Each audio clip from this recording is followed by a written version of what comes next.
Hello everyone, আজ যেহেতু mother's day, ওর জন্য কিন্তু আমি সকালবেলা ঘুম থেকে উঠে শুনছি মা আমাদের জন্য বানাবে ফ্রাইড রাইস আর চিলি চিকেন। আর আমার কিন্তু ইনস্টাগ্রামে সেকেন্ড আইডিতে 2 লক্ষ ফলোয়ার্স কমপ্লিট হয়ে গেছে। ওর জন্য তো আমি সকাল থেকে ভীষণ খুশি। আর তারপরে এখানে মা ছোট ছোট করে চিকেনগুলোকে কাটছে, যেহেতু চিলি চিকেন বানাবে।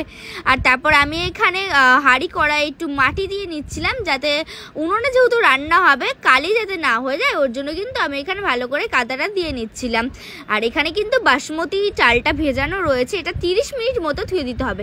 আর এখন আমি ফাইনালি চিকেনটাকে ম্যারিনেট করব, তার জন্য আমি এখানে সব কিছু নিয়ে নিয়েছি। আমি এখানে দিয়ে নেব আদা পেস্ট, আর তারপর একটু দিয়ে নেব জিরা পেস্ট, আর এখানে কিন্তু তারপর আমি একটু শুকনো লঙ্কার গুঁড়ো দিয়ে দেবো।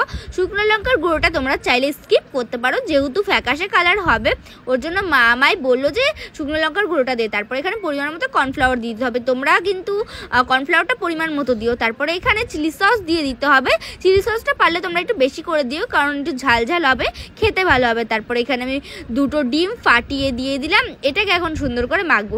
হ্যাঁ, আমি কিন্তু লবণ দিয়েছিলাম, আর পরিমাণ মতো লবণ দিয়ে তারপরে কিন্তু আমি একটু হলুদ গুঁড়ো দিয়েছিলাম কালারের জন্য। আর এখন এটাকে সুন্দর করে মেখে নিতে হবে। এটাকে কিন্তু মেখে নিয়ে প্রায় 30 মিনিট মতো এটাকে রেখে দিতে হবে। আমি অনেকটা সময়ই রেখেছিলাম, আর তোমরা চাইলে কিন্তু তাড়াহুড়ো থাকলে 20 মিনিটও রাখতে পারো।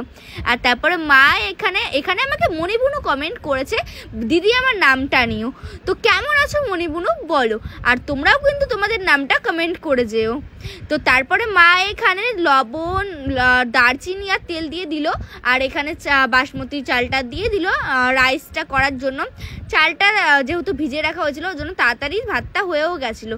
আর এখানে মা এরপরে কিন্তু মা কড়াইয়ে তেল দিয়ে দিল, আর আমি ওখানে বসে বসে নাড়াচাড়া করছিলাম। প্রথমে কিন্তু গাজরটাকে ভেজে নেব, আর তারপরে কিন্তু পরে বিনস আর ক্যাপসিকামগুলোকে সুন্দর করে ভেজে নেব।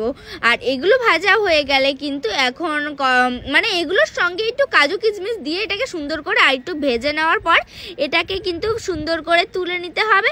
আর তারপরে কিন্তু আমাদের সব কিছু যেহেতু রেডি, তার মানে আমাদের রাইসটাও রেডি। এখানে সমস্ত ভাজা সবজি আর 1 মুঠ চিনি দিয়ে দিল মা। আর এটাকে এখন এর ভেতরে কিন্তু আমুল দুধ দিয়ে দেখো, তোমরা যদি আমুল দুধ দাও তাহলে কিন্তু স্বাদটা অনেকটা সুন্দর আসে, তোমরা একবার ট্রাই করতে পারো। আর তারপর এখানে ঘি দিয়ে দিলাম। ঘিটা দিয়ে এটাকে এখন সুন্দর করে ঝাঁকিয়ে ঝাঁকিয়ে নিতে হবে। দেখতেই পাচ্ছ আমাদের রাইস কিন্তু রেডি। তো এবার কিন্তু পালা চিলি চিকেন রান্না করার। তার জন্য কিন্তু আমি এখানে সয়া সস দিয়ে নিলাম, আর টমেটো কেচাপ দিয়ে নিচ্ছি একটু বেশি করে। টমেটো কেচাপটা একটু বেশি করে দিতে হবে। তো টমেটো কেচাপটা দেওয়ার পর কিন্তু এখানে দিতে হবে চিলি সস। চিলি সসটা তো অনেকটা করে দিতে হবে, যাতে একটু ঝাল ঝাল লাগে। তো এখানে আমি চিলি সসটা অনেকটা করে দিয়ে নিয়েছি। চিলি সসটা দেওয়ার পর কিন্তু সুন্দর করে মিক্স করতে হবে, একটু জলও দিয়েছিলাম। তারপর এটাকে এখন সুন্দর করে মিক্স করব। তো এটা কিন্তু আমার মিক্স করা হয়ে গেছে। আর এখন কিন্তু মা কড়াইয়ে তেলে সেই ম্যারিনেট করা চিকেনগুলোকে সুন্দর করে দিয়ে দিয়ে পকোড়া মতো বানিয়ে নিচ্ছে। তো এখানে পকোড়া বানাতে থাকুক, আর আমি ওই সাইড থেকে বসে বসে এখানে নাড়াচাড়া করছিলাম। আর পকোড়া যেহেতু বানানো হয়ে গেছে, তো এখন আমি কি করছি তোমরা দেখেই নাও। পকোড়া বানানোর সঙ্গে সঙ্গে আমি 1 বাটি পকোড়া তুলে নিয়ে টমেটো কেচাপ দিয়ে এটাকে সুন্দর করে খাচ্ছি। আর খেতে তো দুর্দান্ত হয়েছিল।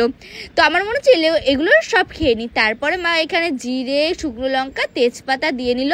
তেজপাতা দেওয়ার পর কিন্তু এখানে কাঁচা লঙ্কা দিয়ে, আর এখানে পেঁয়াজ আর ক্যাপসিকামগুলো বড় বড় করে কাটা রয়েছে, এগুলো এখন এখানে দিয়ে দিতে হবে। তো সব কিছু এখন এটা দিয়ে দিতে হবে। আর আমি একটু সরে যাচ্ছিলাম যদি গায়ে তেল ছিটকে যায় এই ভয়ে। তো সব কিছু এখন এখানে দিয়ে এটাকে সুন্দর করে চেড়ে নিতে হবে। এটাকে কিন্তু বেশি একটা ভাজা যাবে না, হালকা ভাজতে হবে। বেশি ভাজলে কিন্তু একদমই ভালো লাগবে না। তো এটা ভাজার পর এখানে একটু আদা পেস্ট দিয়ে দেব, আর একটু জিরা পেস্ট দিয়ে দেব। তো তারপরে এটাকে এখন সুন্দর করে নাড়াচাড়া করে এখানে লঙ্কার গুঁড়ো দিতে হবে। আমি কিন্তু আবারও বলে দিচ্ছি, তোমরা চাইলে লঙ্কার গুঁড়োটা স্কিপ করতে পারো, যেহেতু আমরা বাঙালি, ওর জন্য আমাদের খাবারের রং না হলে আমাদের খেতে ইচ্ছে করে না। তারপরে পরিমাণ মতো লবণ আর হলুদ দিয়ে এটাকে সুন্দর করে নাড়াচাড়া করে নিচ্ছি। আর তারপরে কিন্তু এখানে আমি দিয়ে দেব মশলাটা, মানে যেগুলো সস আমি ধুয়ে দিয়েছিলাম সেগুলো। তো সেই সসটা আমি এখানে দিয়ে সুন্দর করে নাড়াচাড়া করে নিচ্ছি। তোমরা দেখতেই পাচ্ছ গাইস কি সুন্দর কালার এসছে। আর একটু হালকা উষ্ণ গরম জল দিয়ে দিলাম। আর এখন পকোড়াগুলো সুন্দর করে দিয়ে দিলাম। আর এটাকে এখন সুন্দর করে নাড়াচাড়া করে কষিয়ে নিতে হবে। হ্যাঁ, একটু কিন্তু কর্নফ্লাওয়ারগুলোও দিয়ে দিয়েছিলাম, যাতে একটু গ্রেভি মতো হয়। তো তারপরে কিন্তু এটাকে সুন্দর করে রান্না করার পর এটা করার পর কিন্তু এটাকে নামিয়ে নিতে হবে। আর তোমরা কিন্তু কালারটা দেখেই বুঝতে পারছো কেমন হয়েছে। এখানে মা একটু বিরিয়ানি মশলা দিয়েছে, তোমরা চাইলে স্কিপ করতে পারো। আর কালারটা দেখে বুঝতে পারছো কেমন হয়েছে। তো আমি কিন্তু খেয়েই তোমাদের রিভিউটা দেবো। তো এই যে আমি এখন খাওয়াটা বেরিয়ে নিচ্ছি। আর আজ যেহেতু মাদার্স ডে, তার জন্য আমি ভগবানের কাছে এটাই প্রে করবো পৃথিবীর সমস্ত মারা যেন অনেক ভালো থাকে। তো এখন খাওয়া যাক। তো এখানে আমি এখন খেয়ে বলছি তোমাদের, খেতে তো দেখে তো দারুণ লাগছে, আর খেতেও জাস্ট দারুণ হয়েছিল গাইস। তোমাদের আর কি বলবো, বাড়িতে অবশ্যই ট্রাই করো। আর ট্রাই করে কিন্তু আমাকে কমেন্ট করতে একদম ভুলো না। দেখা হচ্ছে নেক্সট ভিডিওতে। তো বাই। আর তোমাদের নামটা কিন্তু কমেন্ট করতে একদমই